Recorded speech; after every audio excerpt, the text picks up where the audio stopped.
Miss Producer, Unfiltered. Woo! I officially finally read your book. I didn't finish it, so I'm not going to say that I finished it, but I'm just, it's insane. Your life is insane. The journey of your life is incredible. It's like, I don't know if you've been watching the show. There's a show called Yellowstone, and they have two prequels. I haven't watched it. There's a prequel, but anyway, on one of the prequels, there's this young lady who, you know, she wants a life of adventure, and that's exactly what she gets. And I feel like that's what you wanted, and that's exactly what you got. Yeah. I you know what? I was thinking about you the other night because I actually downloaded, because I brought a lot of books with me, or we shipped a lot of books over, but I haven't been able to, get any books here yet. So what I've been doing is downloading everything onto my iPad so that I can read it anywhere. So I've downloaded your screenplay and I'm going to read it. So then maybe we can talk about that in the next podcast, and we can talk about you, Miss Producer. Wow, that would be really intense for me. But hey, if I'm putting everyone else in this spot, I guess I have to be in it too, right? Exactly. We share a lot of things. I think you'll find when you read my story, like childhood stuff, not as intense as, you know, what you were dealing with, but there was definitely like some form of abuse in my life as well. You know what? It just makes you stronger.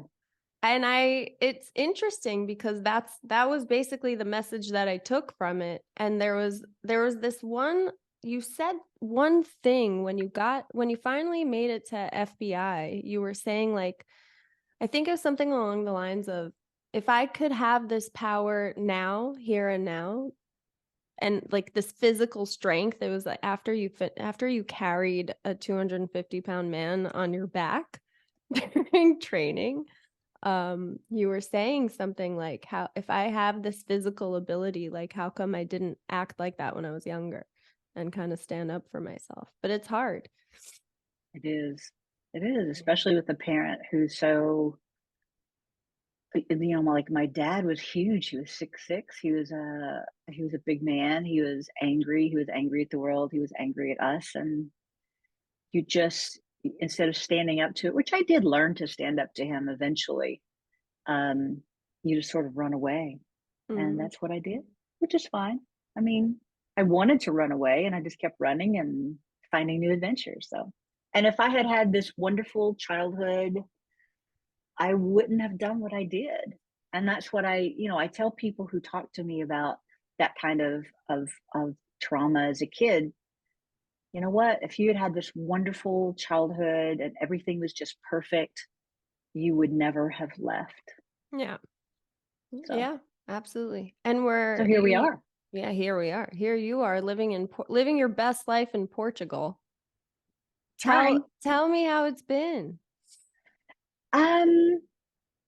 It's been an adventure, a new one, and the people here are wonderful. They are so friendly. The weather, when we first got here, up until the last couple of months, it was wonderful. It was warm and sunny, and I just loved every second. And then we've had some rain the last few weeks, which I don't like. But everybody says, "Oh, this is unusual. It will change." But even then, it's 60 degrees. It's 65 degrees. So, it's still warm, which I love. I love warm weather. Starting Portuguese lessons here in a couple of weeks, which I'm happy about. Wow. It's just nice. I'm going to say it anyway. It's nice to be outside of the United States any time of day, any time of night, anywhere we go. I have stopped worrying about somebody shooting me. Wow. And that was how you felt everywhere in the United States? I thought about that all the time. I mean, it was just a few weeks before Keith and I left the United States, and we were going to the movie theater. I think we were going to go see Top Gun. And we arrived at the theater, and all of these people were walking into the theater, and most of the men they had on, some of them had like camo on, that, they're like the tough guys, they're going to go see Tom Cruise in a plane and shoot people down. And I said to Keith, I said, I got this weird feeling. Those are the kind of guys that actually would carry a gun into the movie theater. Mm-hmm. And it got to the point where whenever we would go to a movie, we would sit down and I would say to Keith, okay, there's an exit, there's an exit, there's an exit here, exit here. If somebody starts shooting from the front, this is what we do. If somebody starts shooting from the back, if we're not already dead, this is what we do. If you have to think that way everywhere you go, Mm-hmm. that's not living. And I realized that I was still carrying that with me. We were in Lisbon and we'd been in Portugal about a month, and we were walking along the river, sort of along this where a lot of boats were docked, and it was a little bit dark, but still nice where people would walk. And it was about 11:30 at night, and this young girl came walking toward us, and she had on a tank top and short shorts, and she had her headphones on. You could tell she was listening to music. And I said to Keith, I said, oh my gosh, maybe we should walk with her to where it's light, because I was afraid for her. Wow. And Keith looked at me, he said, Kat, he goes, we're in Portugal. Do you see all of these young people, including young women, walking around? They're not afraid. Yeah. And he They goes, don't have, they're not forced into like the situational awareness. no, they're not. They don't have to be afraid. And that was a huge point for me to realize how much I carry that with me. I notice things, and I still feel that way. Like we were in Lisbon for New Year's Eve, and the big major square right on the river is where they had the fireworks. And people were very well behaved, but there was a young guy, and he had this jacket on that looked like really bulky, like it was chilly, but it wasn't cold. Mm-hmm. And so he looked really bulky in here. It was all zipped up, and he had his phone out, and they were counting down to midnight, and he had pulled his phone out, and he had his finger poised over his phone, and I could tell he was waiting for midnight. And I kind of leaned over and looked at it, and like it wasn't a camera app, it wasn't a recording app. Like, oh my God, what is he trying going to to detonate? do? Yeah. That is exactly what I thought. And I said, Yeah. Keith, oh my gosh, I said, I think this guy over here, I think he's gonna blow us all up. And then my next thought was, well, I only have a few seconds, so he's so close, I'll be one of the first ones to go. At least it won't hurt. Wow.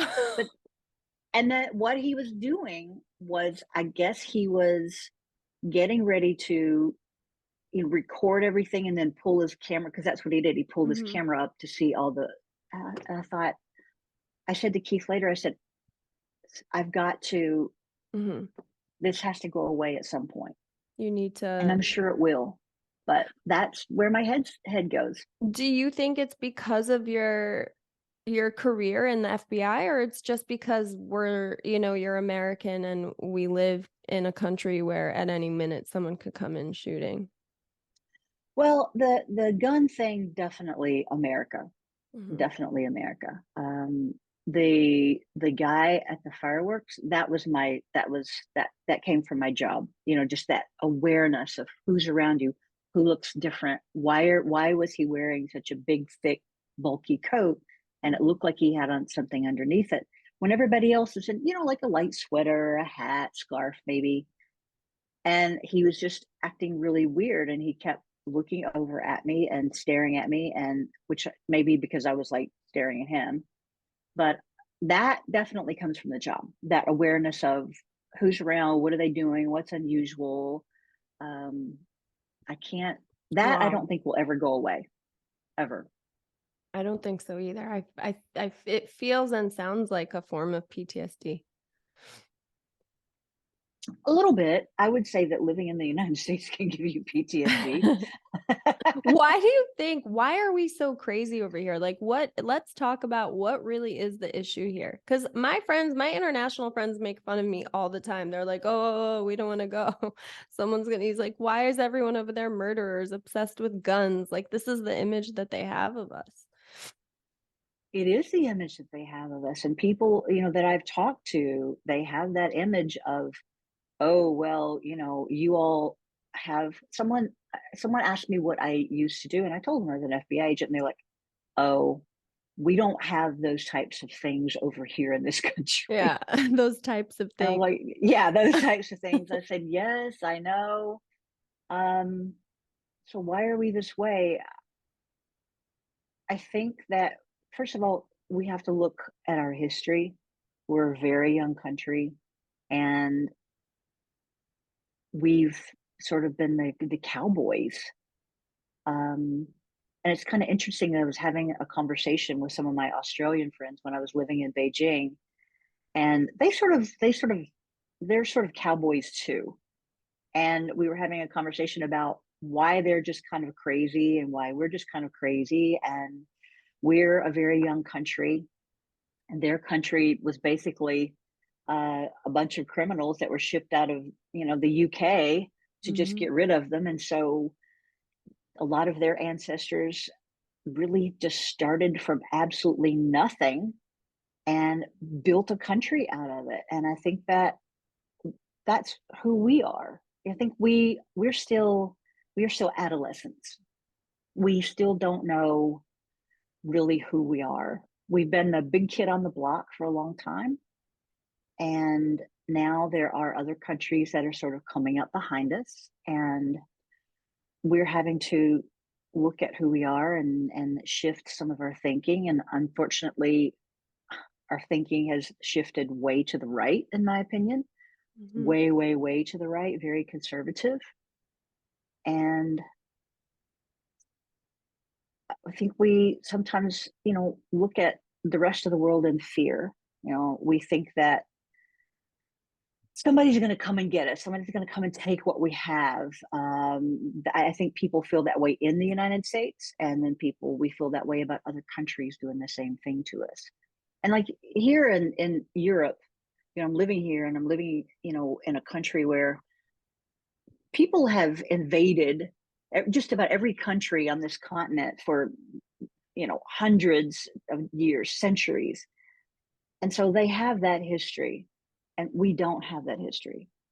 And so it's sort of been kind of eye-opening for me to, look at who we are as Americans versus the way the rest of the world is, and Yeah, their it's history and what they interesting. have been.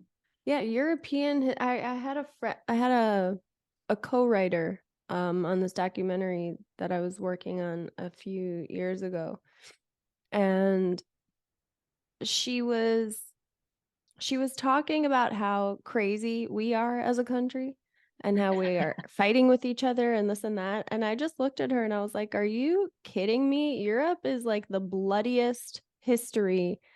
Everyone's been fighting with everyone for years. All the world wars started here. Centuries. Yeah, for centuries. The colonialism came out of European countries. What are you talking about? We're not the only crazy ones, But I guess they Exactly. perhaps have learned from their mistakes, whereas we're, in the process of making them, I would say. Like you said, Exactly. we're Like I said, younger. we're adolescents. We're learning. We're really learning to grow up. But you're absolutely right. I mean, countries in Europe have been fighting and they've been invaded, and colonialism. Oh my gosh, it's so fascinating to learn the history, especially of Portugal, where there's a small town in southwest Portugal where the very first slaves were brought from Africa into Europe Oh, all those wow. years ago. But they've definitely learned from their history. Yeah, we And have we're going to less have of a to do the same history. thing. Yeah. Where our history has only just begun. Exactly. So please, if you could just share with the audience how on earth you went from being raised on a farm to becoming, a badass FBI legal attaché in charge of multiple countries And speaking multiple languages, like how did that even happen? I mean, I know because I read it, but I would like to just share it with everyone else. And let me just say that your story, the reason why I'm even doing this is because I meet the most interesting humans on the planet. And how long was the interview that we conducted at your house in Kentucky? A few hours, right? Oh, several hours, yeah. But on the show, it was maybe like max 10 minutes of sound bites from that interview. And it's just Sure. not fair. I think people need to know who you are and what your background is. So if you could just share with us, like, first of all, what's it even like growing up on a farm? Like one of my dreams since I was a kid. Um, well, the farm is beautiful. The farm where I grew up was absolutely beautiful, and it still is, and I really miss it. Of all the things that I miss in the United States, I miss that farm. And I thought I would never ever say that because I think as a kid growing up on a farm, it can be, it can go two ways. Some kids grow up on a farm and, they get to climb trees and play in the creek and, just explore. And I did get to do that the first maybe 5 or 6 years of my life. But there were 6 kids in my family. I had 5 siblings, and it was a huge farm, hundreds of acres, and we worked on that farm. So it wasn't that sort of Tom Sawyer, Huck Finn kind of upbringing. It was, no, you're out in the field and you're hoeing weeds out of the tobacco field, or you are in the garden and you're picking whatever. Um, There's a lot of work, and all of us kids worked. So at the time, I could not wait to get away from it. And so my escape was books. I loved books. I sat and read the encyclopedias whenever I had some alone time, which was only late at night. And I escaped into books. And through books, I learned that there was a huge, whole, wider world out there. And I wanted to see it. And the more I read, the more I wanted to see. And so I just decided that's what I was going to do. I was going to get away from that farm. I was going to get away from the drudgery of the farm life, farm work. And as beautiful as it is to live in nature, nature is very harsh. And um, I learned that lesson very young as a little girl, that you know, it takes a lot to survive on the land. So that's pretty much what I did. As soon as I could read, I just decided where I was going to go and what I was going to do, and I wanted to be different. And I didn't want to have. I knew early on that I did not want to have children. Getting married was sort of an optional thing. I hadn't really thought about that either. It's just like, I'm just going to be Nancy Drew. I'm going to be that adventurous, that adventurous girl that just goes off by herself and does things. Mhm. And so, yeah, that's pretty Why, much what I did. how did you know early on that you didn't want to have children? Um, First of all, I think I saw my mom's life. She had 6 kids, and having 6 children is very hard.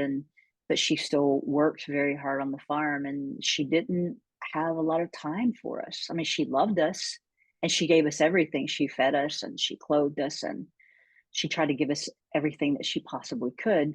But to me, her life with 6 children didn't look like much fun. And I was like, I'm not doing that. And I'll never forget. There was a friend who lived down the road. Her name was Rita, and she came up to the house to play one day, which was kind of unusual because I don't really remember a lot of play dates. But she decided she wanted to play having a baby, and I was like, "What do you mean having a baby?" I didn't. I had no idea where babies come from. She was like, so she stuck the doll up underneath her blouse, and she's like, "I'm going to have a baby."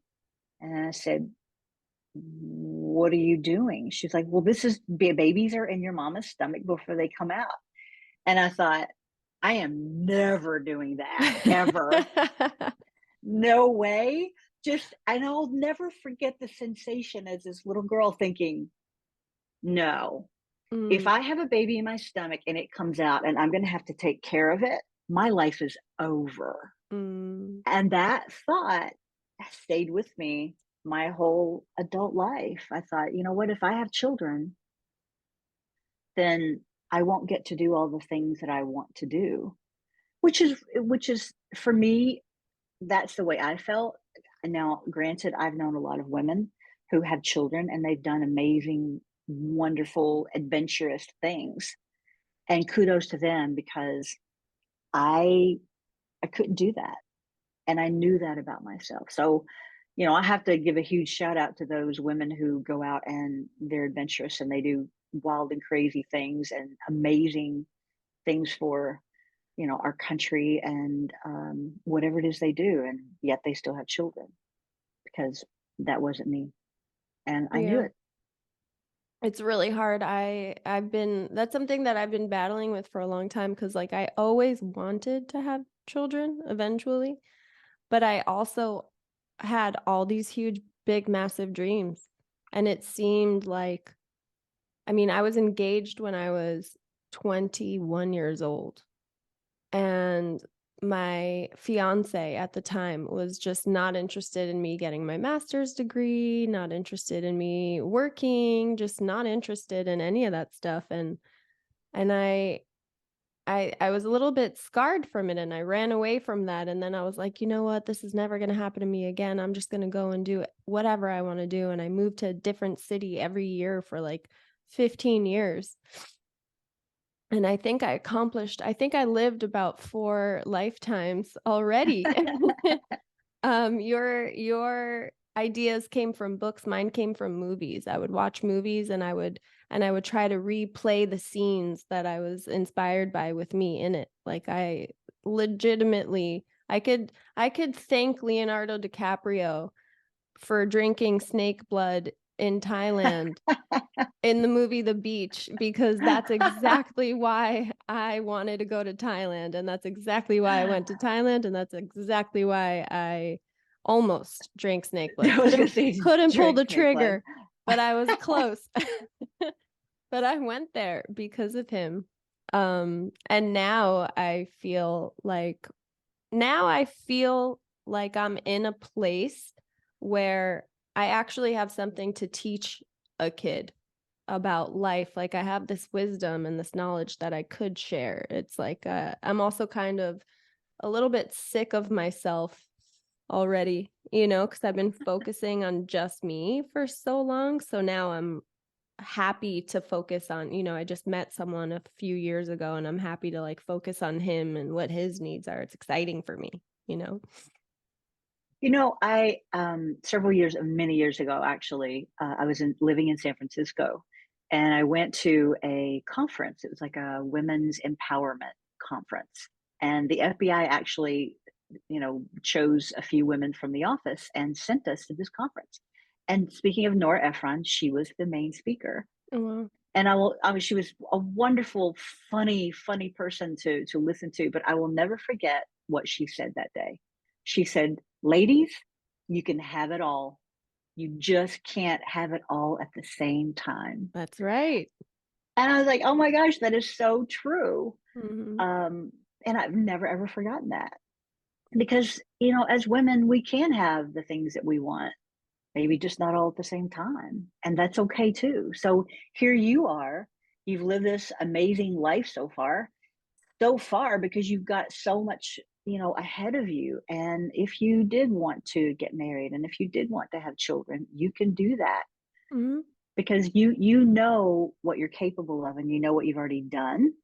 And I think now you probably already know how you can fit those pieces of your life that you haven't had into the life that you can make for yourself. Yeah, absolutely. Let's see what happens. I'm very open to it now, and I wasn't before. So maybe I should chat with my man about it. Just don't let him tell you what to do. Never. He's the most supportive person I've ever been with. Just constantly. I mean, I told him I want to start a podcast and 10 minutes later I had that Miss Producer sign, which Well, is really nice. And his voice is actually on the intro of this podcast. It's just cute. But back to you. So what was your first, I think you said you started out with the Secret Service, but you ended up at FBI, like you wanted to work for Secret Service? That was your initial? no, I actually applied to the Secret Service at the same time I Mm, applied to the FBI. And so I was doing the interviews simultaneously. And I ended up doing a polygraph with the Secret Service, which I write about in the book because it was mhm, such a horrible experience. And interestingly enough, I think I put this in the book too. I was supposed to go to Quantico and check in on a Sunday, and the Secret Service called me the Friday before, and they said, "We'd like to offer you a job." And I thought, and I said to them, I said, I appreciate the offer, but I've gotten an offer from the FBI and I'll be starting the academy on Sunday. But what I didn't say was like, after that polygraph interview, like there's just no way. But The best one of was, my sorry, in I'm the sorry. book when you said after 3 hours, he's like, how do you think you did? You're like, I don't care. I need to go to the bathroom. Like, I just want to get out of here. I gotta go pee. I don't care if I passed or not. Yeah. And he's like, "Well, you did pass." I was like, "Oh my gosh." He put me through all of that just Mhm. to, and they do that, I guess, just to see if you can handle the pressure. And I get Mhm. that because Secret Service agents, I ended up rooming with a Secret Service agent for a while, and she's this amazing, talk about amazing woman. She had this fantastic, wonderful career, and then in her 40s, she got married and had 2 kids. So you can have it all, just not all at the same time. And Mhm. but anyway, I ended up rooming with her for a while, and they have a tough job, and so I can see why they put you under the pressure to see if you can handle the stress because it is a stressful job. And Yeah. but I'm glad I went with the FBI. I'm glad you went with the FBI too. I'm really in shock. Um, I was really in shock about reading about all the sexism and racism that goes on the inside. I was not expecting that at all, People coming don't from talk like about it. a government agency. And there's Women no one to especially talk to. won't talk about it. Mm-hmm. No, even after I wrote the book, women that I know went through some really tough times and had to deal with some tough stuff. They still won't talk about it. I don't know if there's I think part of it is there's a loyalty to the FBI. They don't want to be the female that speaks out complaining because when you go into the FBI as a woman, you learn to not complain. And I think maybe some of them view my book as complaining and moaning about it. I don't. That's not the reason I wrote the book. I wrote the book so that women coming up after me and after um, the generations of women who started in the FBI, I want them to know. I want them to know what they're up against, and I want them to go into it stronger with that knowledge and not go into it naively the way I did. And I want them to go into the FBI and say, you know what? I'm not going to put up with any of this crap. I'm going to change it. I'm going to change the environment. I'm going to change the mentality that women don't belong there. And that's the reason I wrote the book. And I've had so many women email me, and they're just so positive now about going into the FBI because they actually say to me, now I know what to expect, and now I know how strong I need to be. And that's what I wanted for them. And do when you say how strong I need to be, is it an environment where you can, because your personality is very fiery, like you don't have an issue telling someone to fuck off. That's really hard for people to do. That was really hard for me to do. And it's so funny because I remember as a really young girl, I wanted to be an actress so badly. And my family was just like, it's really hard. There's a lot of sexual harassment in that industry. And so I switch gears and I go into journalism, and then I went into, counterterrorism and anti-money laundering, and everywhere I went, it was the same. It was the same story. And just to read that even at FBI, it's like that was, it's just like, come on, like, when is it all going to change? It's going to change when more women are on the job and women go into the job and they say, I'm not going to put up with this crap. If I need to tell somebody to fuck off, I will push back. And that's what I want for young women. I want them to go in to these jobs, whether it's journalism or acting. I mean, the Me Too movement and the whole Harvey Weinstein thing, it's like, oh my gosh, that has been fantastic to Mhm. blow that wide apart, Yeah. or wide open. And I that's not what I intended to do to the FBI. I'm sure some people see it that way, but I really just want women to to really see what goes on sometimes, and that it's not all what you see on TV. Yeah. You're going to have to be strong. Yeah. It's you almost need someone, like, for example, at my company now that I work for, I was in a situation where I was terrified of saying fuck off because we were there and it costs like at least 10 grand for the company just to be there for like a few hours, And I'm like, if I say fuck off right now, we're missing a deadline. We're blowing all this money. Like, this is not my call. This is, so I just kind of sat there and took it.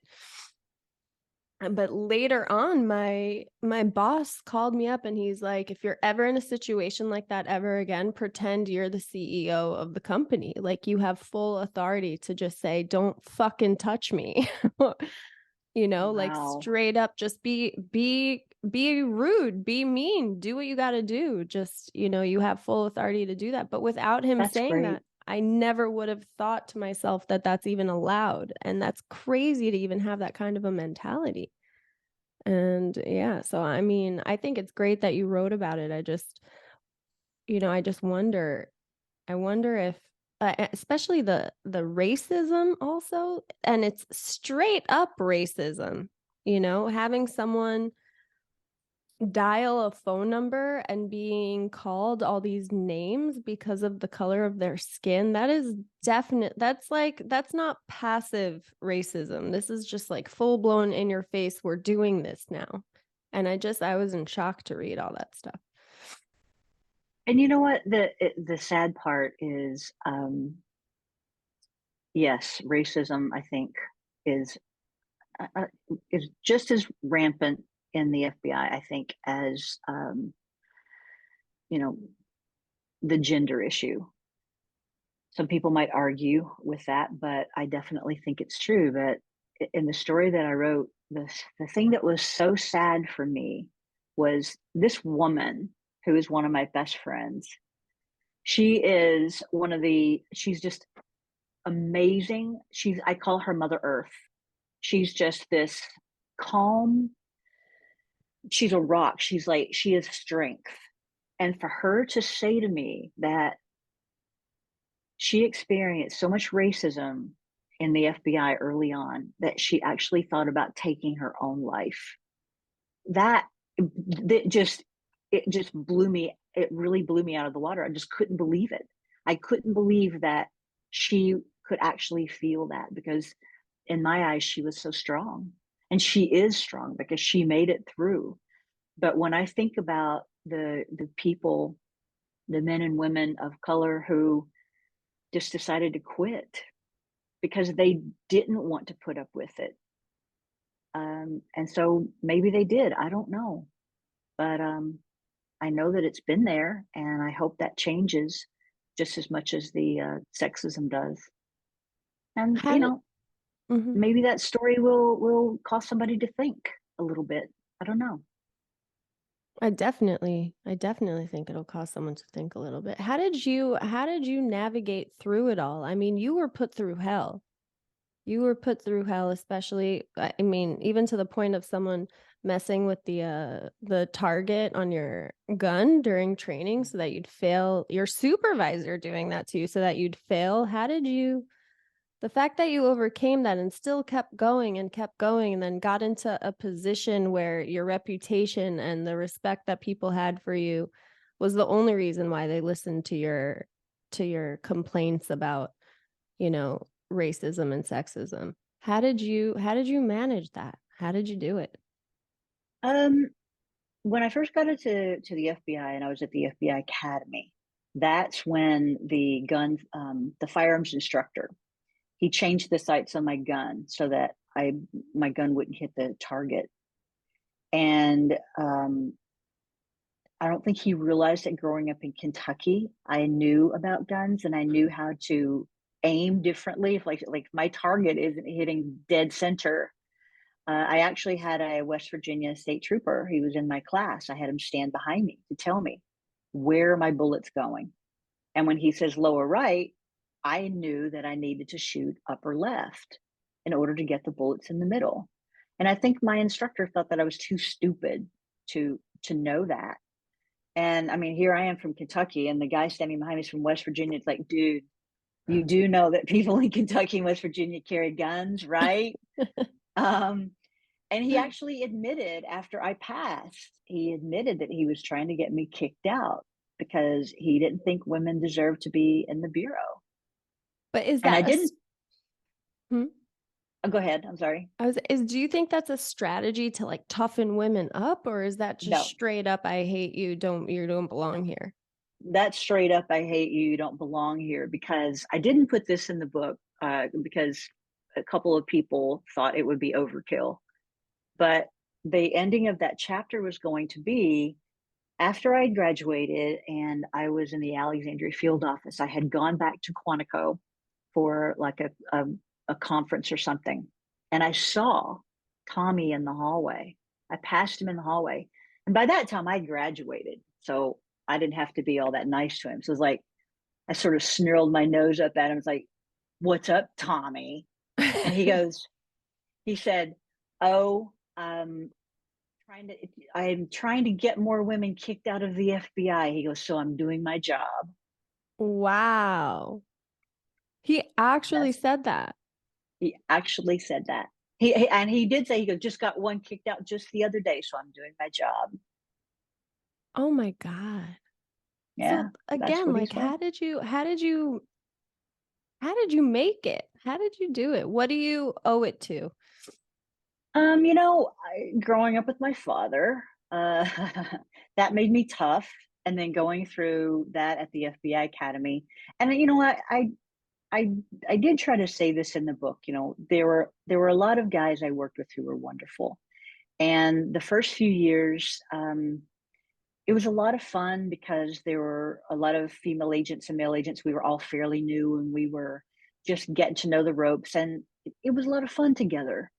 It was later on in my career when I started to climb the ladder that I realized that some men didn't necessarily want to see me climb the ladder. And it's okay when you're a street agent and you're sort of equal, but when it comes to women as supervisors or women getting positions even higher than that, that's a different story where the guys are concerned. They don't want a woman telling them what to do. And the tough part was when I was a legal attaché and I was heading up, offices overseas. And there weren't many women who had held that position, a lead at. There were a few before me, um, but it was unusual. And I think that for some men, it was really difficult to see me in that position and have to deal with me in that position. Not all guys, not all of them were that way, but there were some. And they actually made my life pretty miserable when I was in Beijing, an incident that I write about in the book. And I really felt like it was the end of my career. It, Tell us it about it. really, well, it's kind of a long story, but I'll make it short. The legal attaché is the person who's the head of the FBI office in a foreign office, and we're always based at the embassy. And I was in Beijing as a legal attaché, and Beijing was a hugely important embassy for every government agency that was there. State Department, agency, DEA, FBI, a whole bunch of agencies were there because the partnership with China was very important. And so there were a lot of high-level government officials that traveled to the embassy. And one of the officials that was going to make a trip to the embassy to meet with the highest levels of Chinese government was the Attorney General, Eric Holder. And I was, as the senior Department of Justice representative, it was my job to make sure that I set everything up for him, set up all his meetings, his interviews. I worked with the Chinese government to get his airplane into safe airspace and set up his security, everything. And it's months of work because the FBI office is a small office. And so we worked probably 3 months in advance, 24/7, because things are always changing. And then when he's on the ground, it's just unbelievably stressful. And so you try to think of every contingency possible, anything that could go wrong. And you go over every scenario, like what if this happens, what if that happens? And there's always something that you just don't think of. And what happened was one of his security detail, who traveled with him, they're actually FBI agents, created an incident where he threw somebody, and he was actually the translator, or the interpreter for Eric Holder, threw him up against a wall in front of one of the ministers of the Chinese government. And we're talking one of the top 5 people in the entire Chinese government. And the Chinese were not happy about it. And he did it because he was just completely unaware. I learned later that he had other issues in other countries doing things that were similar. And they tried to blame it on me. Eric Holder's security detail tried to blame it on me. And before Eric Holder left the country, left Beijing, I was told that through the grapevine that Eric Holder was going to make sure that I was fired from my position, even though he knew that it wasn't my fault. So the ambassador, John Huntsman, he was the ambassador at the time. Of course, he learns of the incident because he was actually in that meeting that he had to leave early. Otherwise, he would have been right there. So he talked to me about it, and I said, "There's nothing more I can do. Attorney General is going to basically have me removed from my job." And he's like, "That's never going to happen." And so Ambassador Huntsman called Director Mueller and talked to him and basically told him what happened. And so I didn't get removed from my position. And Director Mueller actually started an investigation against the guy who created the incident. But lo and behold, he didn't get fired. He didn't get removed from his position because the Attorney General said, no, he's too important to my security detail. So nothing can happen to him. And I thought, you know what? Here's this guy who he tried to ruin my career.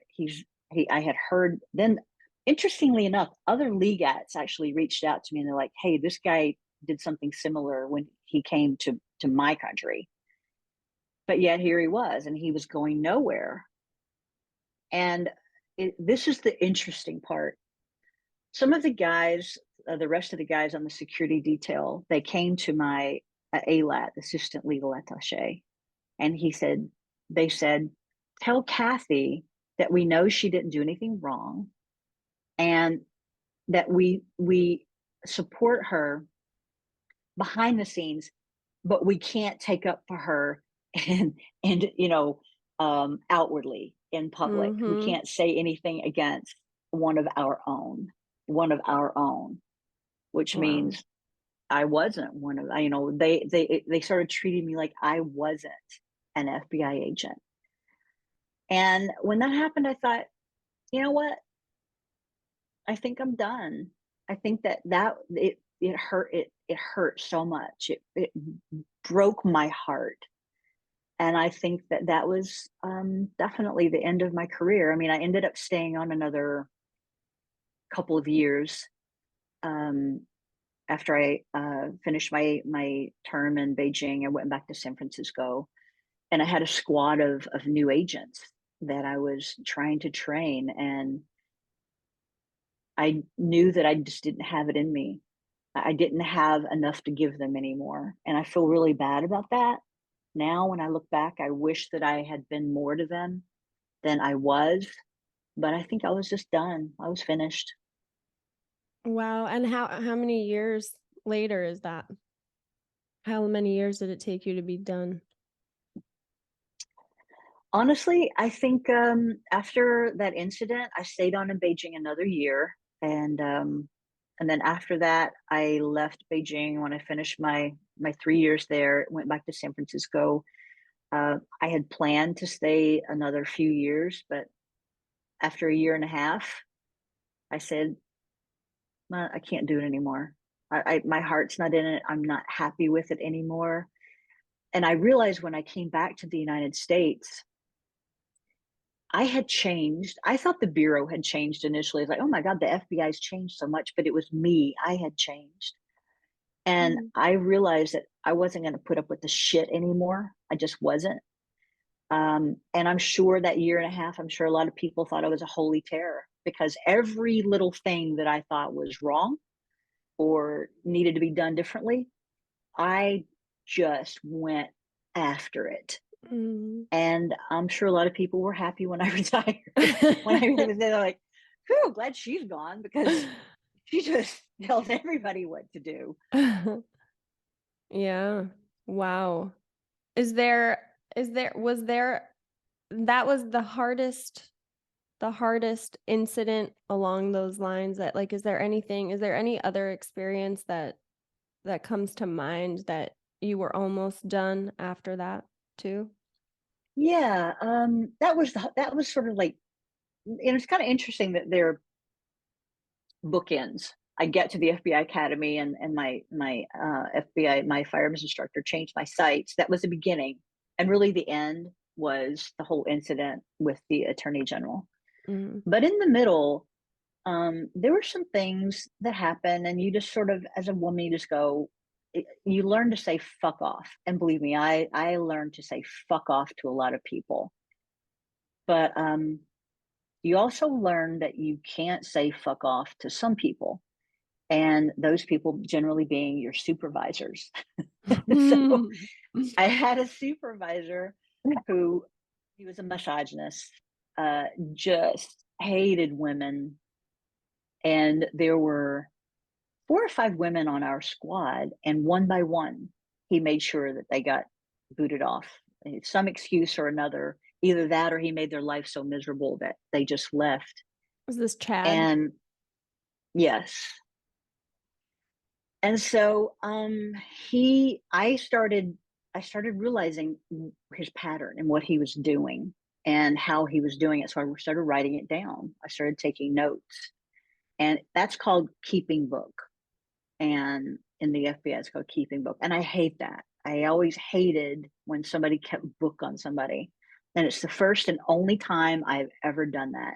But I realized that he was causing harm. And it really struck me when I walked into the squad area one day. It was the end of the day, and it was kind of empty. A lot of people had already gone home. And he had there was a young agent. She was a tiny little thing, young female, and she was standing up against the wall, and he was standing in front of her, like really close to her. And he had his hand pulled back, like it looked like he was going to hit her. And I said something to him, I was like, is everything okay? And he left, and she was terrified. And every time she would have to go into his office for a file review or something like that, she would ask me, she was like, will you go with me? Because I'm afraid of him. Oh my God. And he refused to let me sit with her, but I always made sure that I paced right outside the door and he knew I was there. So anyway, I finally had enough evidence on him, and I took it to the ASAC, who's the second in charge of the field office. And he's like, don't worry about it, Kathy. Everything's fine. And I knew he wasn't going to do anything about it. So I marched myself right over to the SAC, who's the number one person in the whole field office of San Francisco. Special agent in charge. Special agent in charge. And I pushed all my notes to him, and I said, you either remove him from the supervisory job, or I've already talked to headquarters, to OPR, and they're going to open up an official investigation from Washington, D.C. You decide. Wow. So, and I knew that I had enough. Well, he did say to me, he's like, why didn't you go to the ASAC? I said, I did go to the ASAC, and he's a spineless little shit who was going to do nothing. What happens? Like if the ASAC would have said yes, what happens to him in his career? I don't understand why they don't want to take action. But before let me just retrace. Before you answer that question, my main question to you is, when I say, how did you navigate through all this? Like, why was Chad, for example, about to hit this other woman, but he wasn't messing with you? Why didn't he mess with you? Why weren't you messed with like that after a certain point? I think I sort of had this attitude in the FBI, and people knew it. Don't fuck with Kathy. And I'm tall, when I walk around like I mean business. And I didn't realize I do that until people started pointing it out to me. I was like, okay, well, I guess I do. And part of that is because I've been 5'9" since I was 11 years old. So I've just been the tallest person, not always the tallest person in the room, but I'm tall, and I think a lot of guys look at me when I walk around, and I don't take their crap. And I think that they all knew it.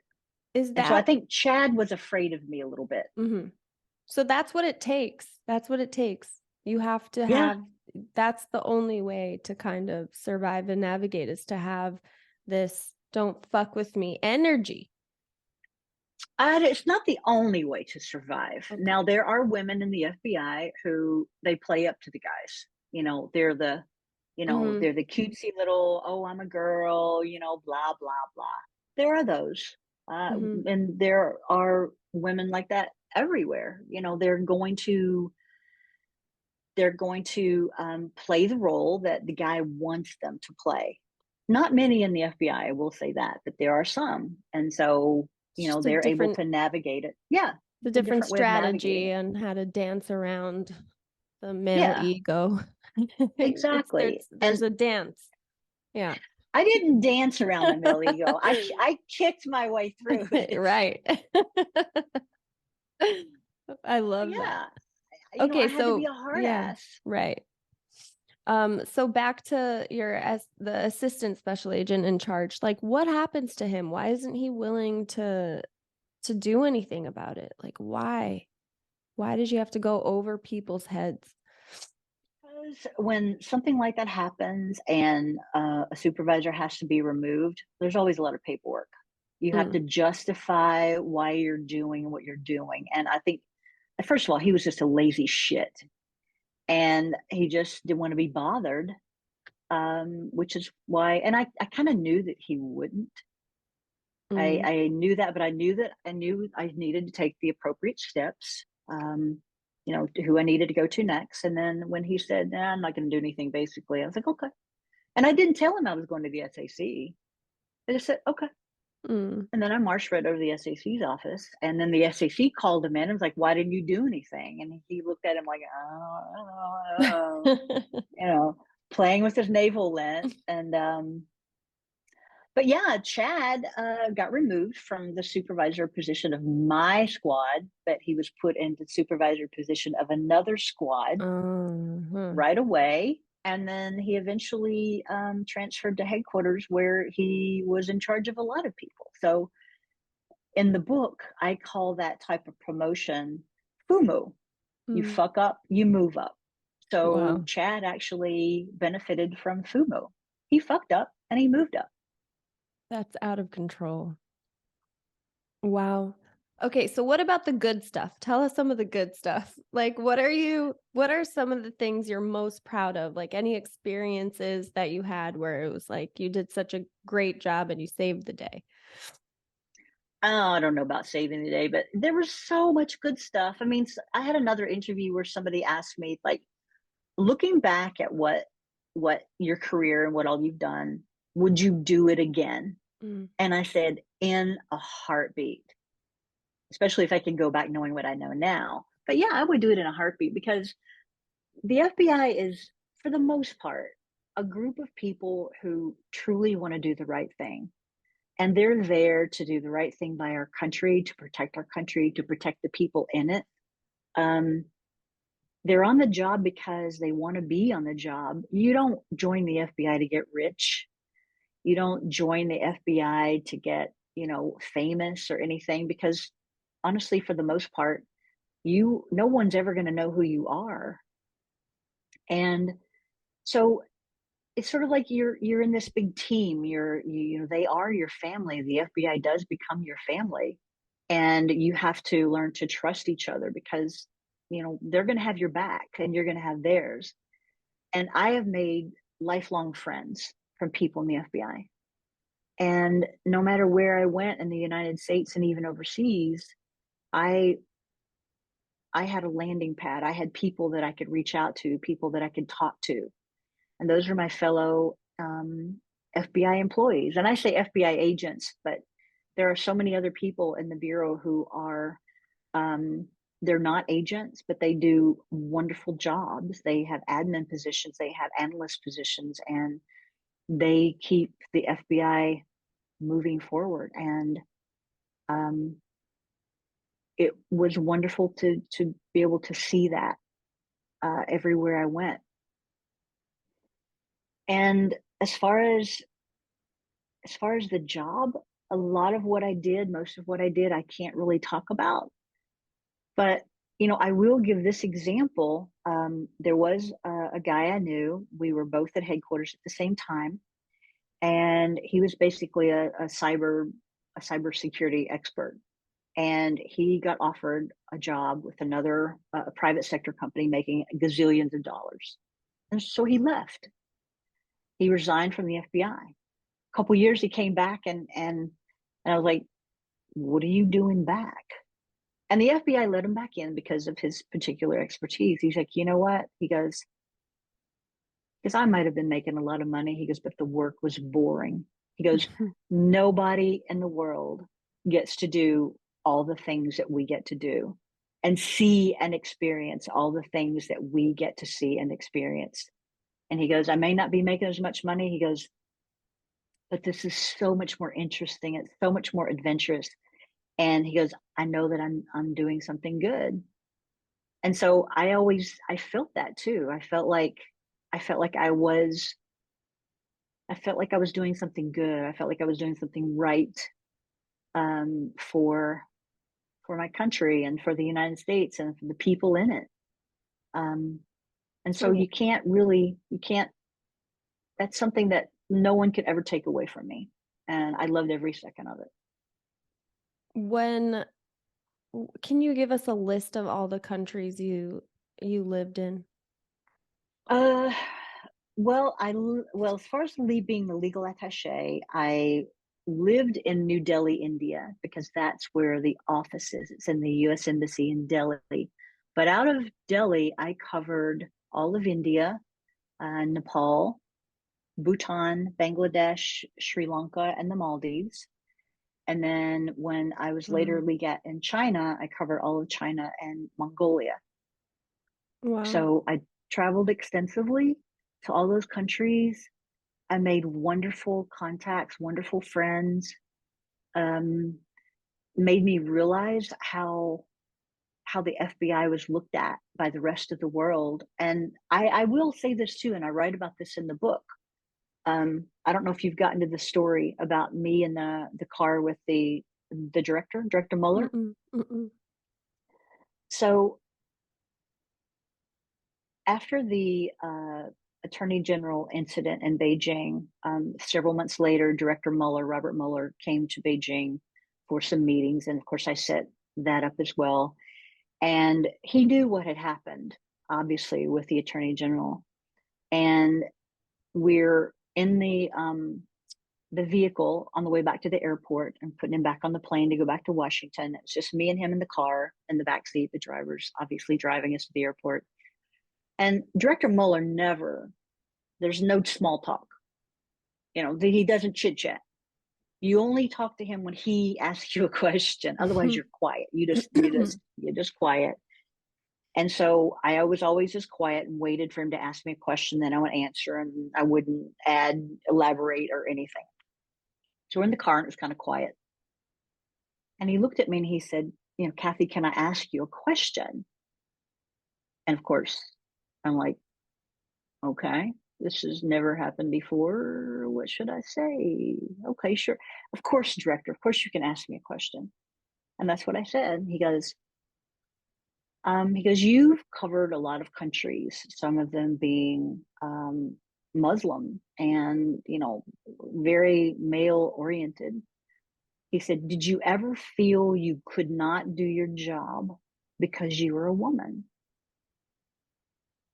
And I was like, holy shit, what do I say? This is the director of the FBI asking this question. I'm like, should I lie or should I just tell him the truth? Because this was the truth. And I opted to tell him the truth. I said, Director Mueller, I said, I have been treated like a queen by the men that I've worked with overseas. Yes. Muslim, male, didn't matter. They treated me like a queen. They gave me everything I asked for if it was in their power to give it to me. And I said, I have been treated much worse by my own male FBI agents than I ever was overseas. And then I paused and I said, and frankly, you need to know that. Wow. And he was just quiet, and he turned his head and he looked out the window, and then he turned back. He goes, you're right, I did. Did anything change after that, Kathy? No. Not that I know of. But it was a nice conversation. It took, yeah. But at least, it reminds me of, frankly, my dear, I don't give a damn. But at least you got it out. At least you told him. That's so insane. Must have been crazy. I wonder why he even asked you that. He asked me that because of what had happened with the Attorney General. And I think he, as a legal attaché, there weren't, even then when I was, there's maybe one other female legal attaché at the time out of about 70 or 75. And so I think he wasn't accustomed to dealing with a female legat. Not that Robert Mueller wasn't accustomed to dealing with women agents, because he did all the time. I think maybe he was just curious. And I think he liked me because when you're an FBI agent and Robert Mueller's around and he's the director, I cannot begin to tell you how many men slap on the chapstick and the knee pads, and they are like just beelining to kiss his ass. And I never did that. Never. I never. If he approached me and asked me a question, I would answer it. Otherwise, I didn't enter his space. And I think that that was maybe, I don't know, maybe refreshing for him. I don't know. Um, I'm sure it was.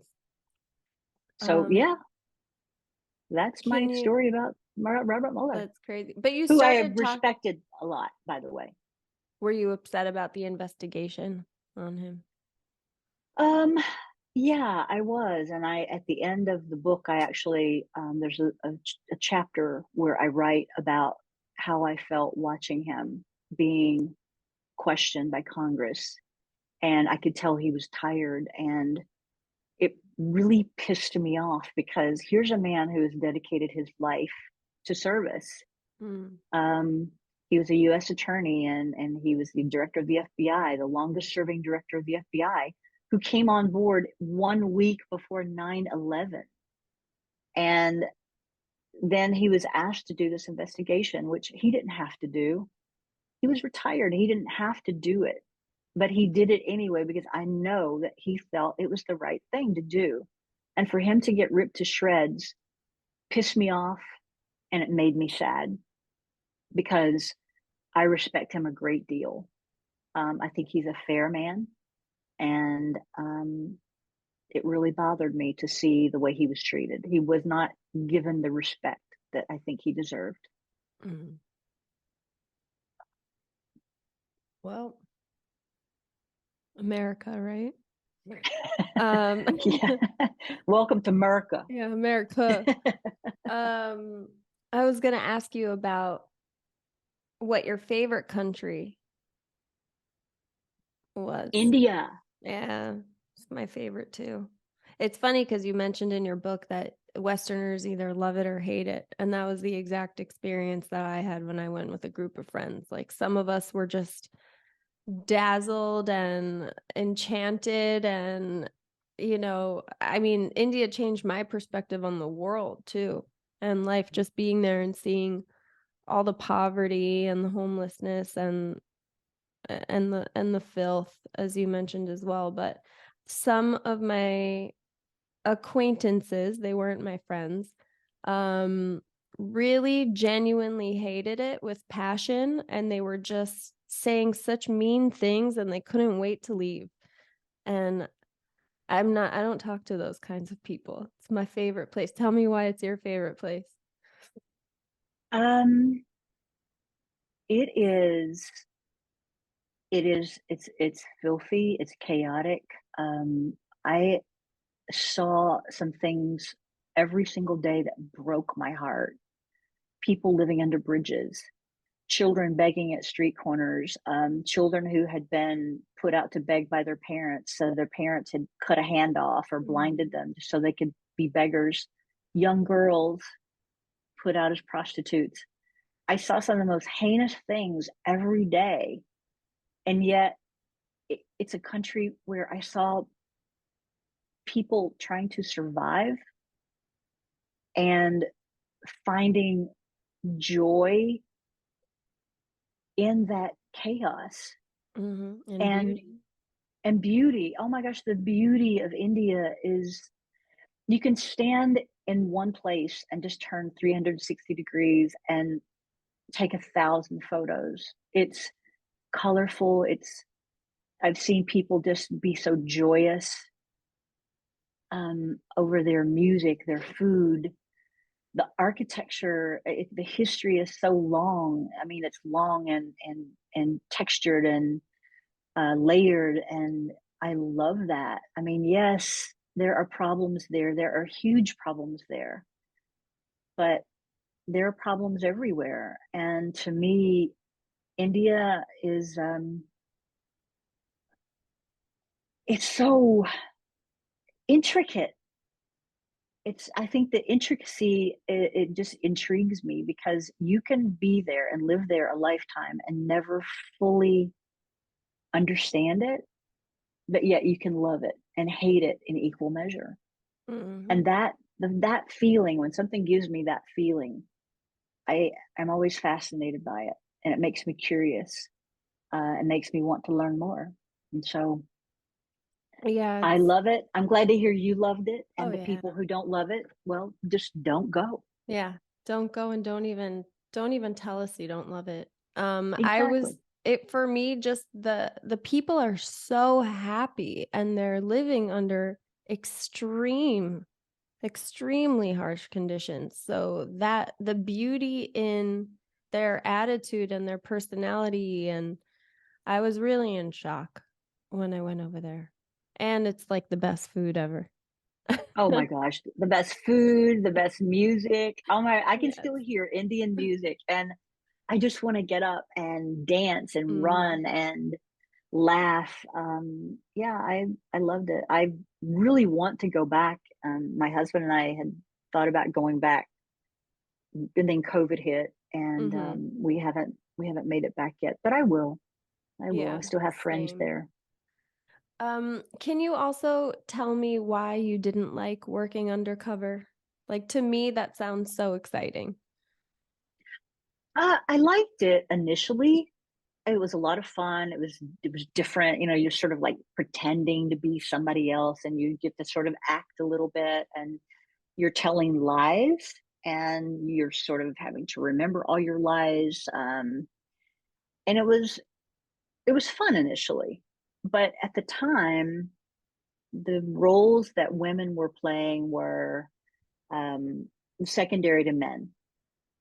I mean, like just typical female roles. Either I was the girlfriend or the wife or the mistress. I played a stripper one time, even though I didn't strip, but I Hmm. was supposed to be a stripper. And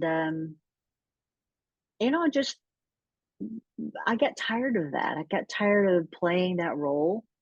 Um, and then I met Keith, and when I would go and do an undercover operation, I would have to leave, and I couldn't tell him where I was going, when I would be back. He was not able to reach me, and it just wasn't fun anymore.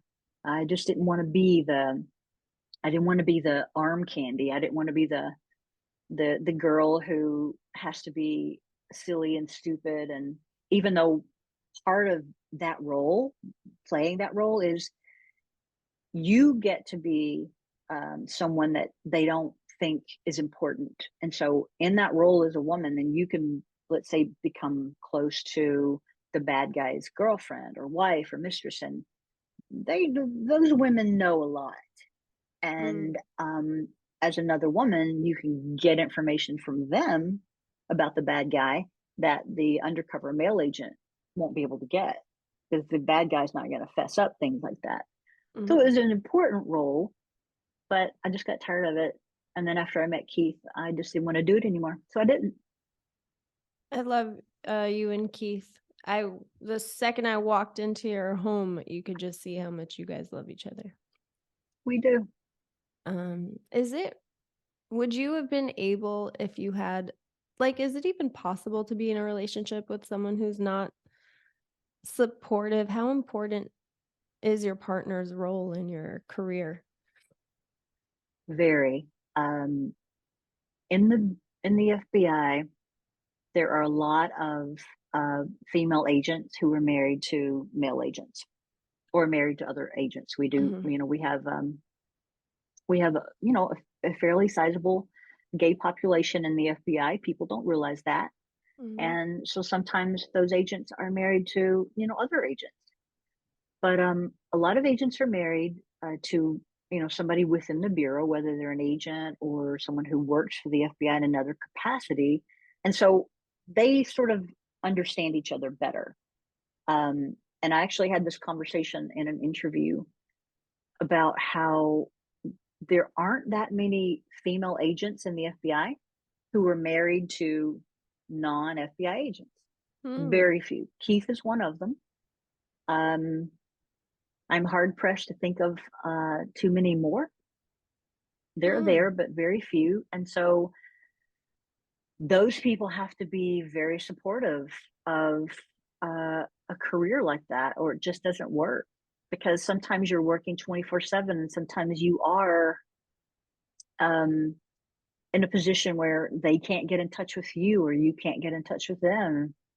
And you're not going to be oh, honey, I'll go to the grocery and I'll have dinner ready for you at 6 o'clock every evening. That's never going to happen.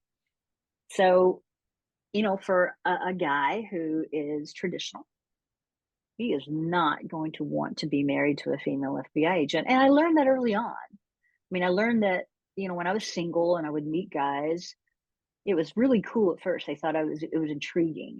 They were intrigued by me as an FBI agent, but they weren't going to stick around. And a lot of times when I would meet a guy and I would tell him I was an FBI agent, all you would see was like their dust disappearing over the horizon. It's like, I'm out of here. This chick carries a gun. I'm not going to be anywhere near her. So Keith is not afraid of the gun, huh? No, he wasn't afraid of the gun, and he's a different kind of guy. He's very supportive of women. He was very supportive of me going overseas, obviously, because he's an engineer. He's a chemical engineer and a cybersecurity engineer. He had his own career, and yet he moved overseas so that I could have the opportunity. Wow. And yeah, you don't see that very often. I'm very grateful for it. Yeah. The name of your book is It's Not About the Gun. Mm-hmm. What is it about?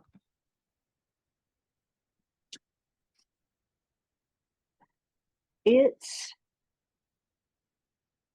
for the most part, everything that you do in the FBI, you have a gun with you and you carry a gun, but you don't need the gun. You do need it in some jobs, some investigations, absolutely. But for the most part, it's more about who you are and what you really want out of the job. And like I was saying earlier, the people that I knew in the Bureau, they wanted to do the right thing. They wanted to do something good for their country. And that's what it's about. It's about your attitude. It's about the strength that you take with you into the job, because you do have to be strong. The men and women have to be strong. It's not an easy job. You're a target, and you can be hurt. You can be killed any day that you walk out the door. So it's about what you want and what you're willing to do. It's about your integrity. And as corny as this sounds, the FBI stands for fidelity, bravery, and integrity. And that is true. And I think that if you don't have those things, then it's not the job for you. But that's what it's about. It's not about a gun. It's not about carrying a gun or the fact that you've got power over someone else. And unfortunately, I feel like that's what our country has become when it comes to the issue of guns. Like, oh, everybody's got to have a gun now. It's like, well, they might shoot me, so I'll shoot them first. And it's about the power that a gun gives you. And that's not what it's about in the FBI. Because the power is who you are and what you stand for. So as corny as that sounds, that's beautiful. what I believe. It's beautiful. And is there something that you could say to young girls out there who are thinking about their careers or thinking about what to do with their life? Kind of give them any advice about anything? I would tell all the young women exactly what I tell women who reach out to me via email. And this is specifically about the FBI, but it can be true of anything that you do in life. I tell the women going into the FBI, I say, you change it, don't let it change you. And for any woman going into any position, like what you do, you're a producer and you went into journalism and you wanted to go into acting, you go into that job, whatever it is, you change it for the better. Don't let it make you something that you're not. And I think the FBI sort of did that to me to a certain extent. I became harder. I became a hard ass. I cursed a lot more. And that really wasn't my personality. I'm actually getting back to the the nice person that he used to be. And so I don't want women to think, oh my God, I've got to go in and grow skin of leather so that, nothing can hurt me, and I have to curse and scream and be a hard ass and walk down the hall like I'm going to kill somebody. You don't have to do that. And I just want young women to know that. But like I said, that can pertain to every profession. Mhm. Go in knowing that you're going to stand up for yourself. You're not going to put up with crap. You're going to fight for what's right. And along the way, you're going to be you. You're going to let your personality shine. You're going to let yourself bring to the table what you know you can bring to the table. And don't let someone else ever for a second say, you don't belong here, because you do. Because if you've got a seat at the table, you're there for a reason. You're there because you belong there. And you got to believe it yourself, and you've got to own it. And so that's what I would tell that. And that is exactly what I do tell young women. Perfect way to segue into the end of our 2-hour almost session now. I wish I could just talk to you forever. I don't know. I guess we'll have to do it again when I read the second half of your book. Well, and maybe we can talk too after I read your story, because Yes. I think we have a lot to talk about, and maybe Yeah. we need to share that commonality of the traumas as a young girl, and what that trauma can lead you to in Oh, a yeah. very positive way. Just like you, I would say all the traumatic experiences in my life led me to a better place. I even producing, I wouldn't have been, if it weren't for my other career, like taking off the pink glasses on my other career. I never would have said fuck this after spending $200,000 on my degrees. I never would have said fuck this, I'm going to study something new, So Right. it kind of needed to happen. It all needed to come crashing down in order for me to be here. And I've been with this company for 6 years. Before this, I was always like 1 or 2 years tops anywhere, So I'm happy to be happy. It sounds fucked up, but I'm happy all the fucked up things happened to me. No, I know exactly what Yeah. I feel the same way. I mean, I wouldn't change my life. Mm-hmm. I really wouldn't. Because my life has made me who I am, and it brought me to where I am now. And it's the same thing for you. I mean, you've been with this company for 6 years, and they obviously recognize who you are, what you're Mm-hmm. capable of, what your worth is. And you wouldn't have gained that knowledge of yourself to get to that position if you hadn't gone through what you've gone through. Yeah. And so when I hear people regret, it's like, oh, I regret this, I regret that. No, no, no, no. Regret is a wasted emotion. Yeah. Look at your life and learn from it. It's like, okay, well, that helped me get here. And how can that mistake, or whatever it is that you think you've made, and God knows I've made plenty of them, how can that make you move into a direction that you need to go in? And obviously you've learned to navigate that yourself. For sure. There's definitely things that we could do without, like the anxiety of thinking someone's going to come shooting, or True. I don't have to worry about that or anymore. or whatever I have going on that I think about in my third eye view mirror all the time. But the lessons were learned. Let's just put it that way. The lessons have been learned, and it feels good. I agree. It does feel good. It Yeah. feels great, as a matter of fact. I would actually love to share a treatment with you that we're working on a show, pitching it. It's called China Storm. And I broke it up into like 5 different sections on how, it's basically like their plot to take over the world. And it's really scary. It was probably the scariest research I had ever done. And I've done some really, really scary research. We're talking about serial killers and rapists and, cult survivors. And this was for me the most threatening the most threatened I've ever felt, to the point where I actually believe that like we're heading into a hot war with China, which is Oh, scary. without a doubt. Absolutely. It's like gonna happen. In fact, I remember when COVID first broke out, I was in LA and I heard planes. I heard like fighter jets outside of my apartment, and I was like, "Oh my God, they're here. China and Russia are here. They're here." Like I literally thought in a week from now I'm going to be in some internment camp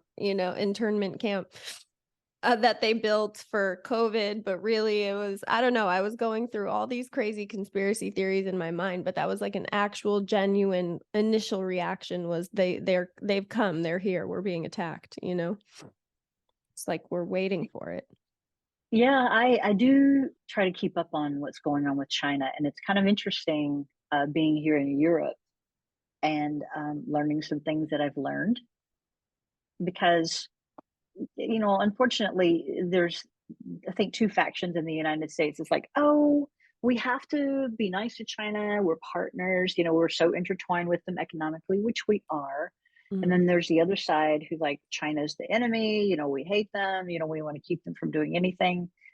But the reality is, I firmly believe China does want to rule the world. Yeah. There is no one who could make me believe that they don't want to rule the world. Because when you live in China and you know their mentality, and we talked about this, in the interview, it's like they call themselves the Middle Kingdom for a reason. And yeah.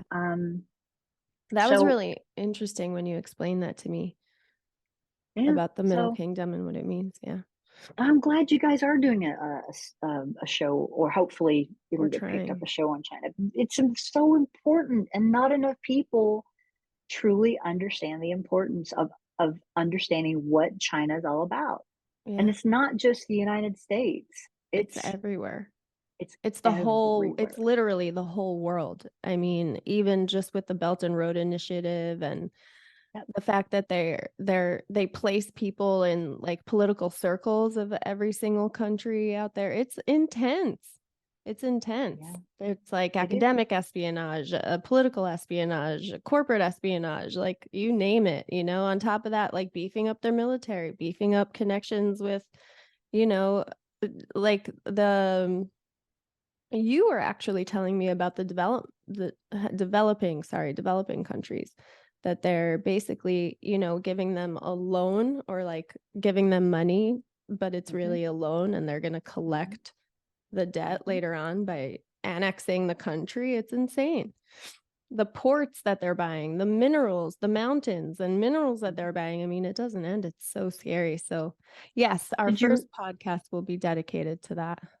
That would be wonderful. Did you do any research on the satellite array that's in Chile? No. Built by the Chinese? Yeah. It's it's down in, I'll have to pull the newspaper article out. What I'll do is I'll see if I can't find it, and then I'll scan it in, send it to you. But huge satellite array. And even the Chileans and the people in South America are like, this is probably so that they can spy on America. They're not studying the stars. It was pretty interesting. But if you haven't seen this one too, I'll do this. I'll send you this New York Times one too. But it's scary, and I'm not sure. I'm glad that I speak Chinese or not, because I might be the first person they kill. Oh damn. They've got people in Portugal, not to make you more paranoid. Yeah. Oh, I know. Yes, I know. So I still try to keep a low profile. Yeah. Hit that like button and subscribe.